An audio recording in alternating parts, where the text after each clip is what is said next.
but then it gets you to think, okay, well, we're still in that mode of we gotta, shed some not cap space but contracts to bring some more in. Who are the people that we don't want to? Yeah. leave? So then in our next topic here, kind of just want to get into who is untouchable. And I think this is a pretty short list for me, Mitch. I would say it's honestly 3 roster players and 4 people in total, if you want to include a prospect. Oh, okay. So you got Barzal, Sorokin, Horvat, Yzerman? Correct. Those are my 4. Okay. I'm the 3, and then I wish I flip-flop on Noah Dobson. The offer has to be to such an extent where I would be dumb not to trade him. Yeah, and that's why I left him off, is because I am open to the idea of trading him, and I've said that before on the show. I think it's easier in theory than in practice, is what I've come to realize.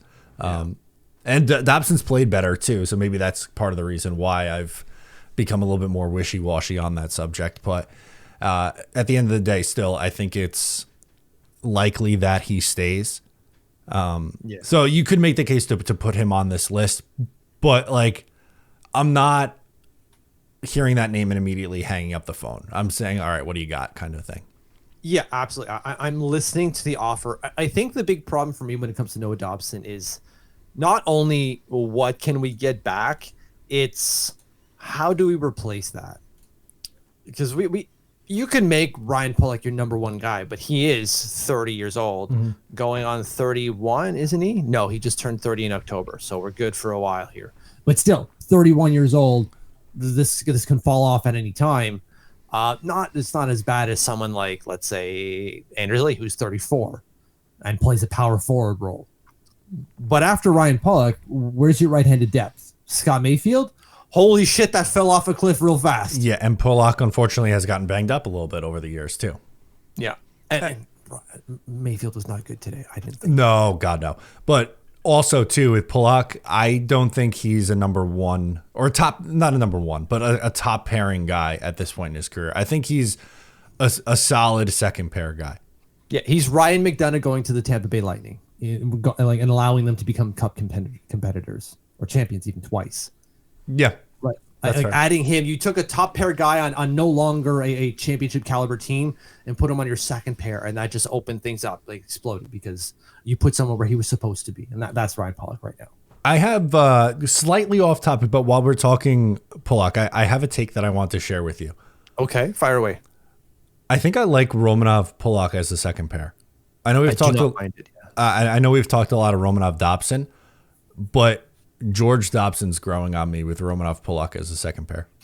Yeah, I didn't think I'd like George Dobson as much as I do right now. George still has some kinks. You saw it today, the few decisions that he's like, ugh.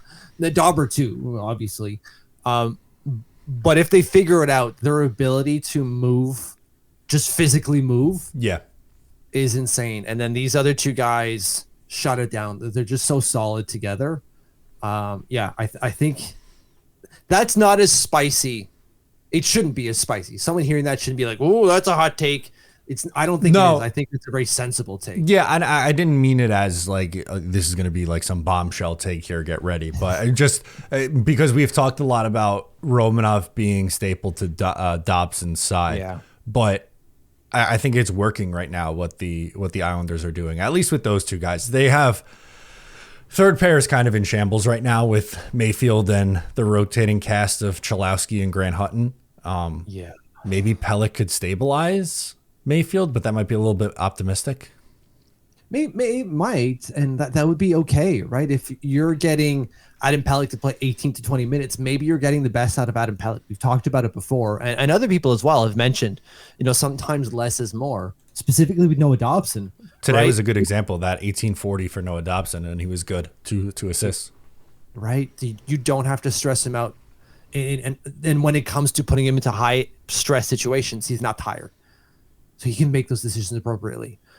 So maybe bringing in someone like Adam Pelech, or not even bringing him, but coming back from injury, allows you to play him 18 minutes and maybe even 17 to 18 minutes a night.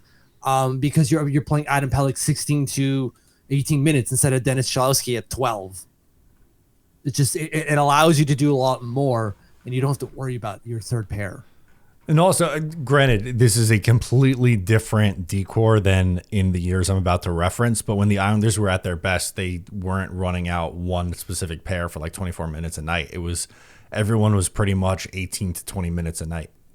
Yeah, balance. If you've got proper balance within your lineup, you can unlock a whole lot more. Of course, some players just perform better. Like Thomas Chabot is a better defenseman when he can play like 26 minutes a night. That's just it. But that's not good if you can't rely on your other guys to play 20 minutes a night, because then you're just like, I hope to God that they don't allow a goal in, which is not the way to run a hockey team at all. It's basically the Edmonton Oilers strategy from 2015 through to 2021. Pretty much. And it didn't work very well. It did not.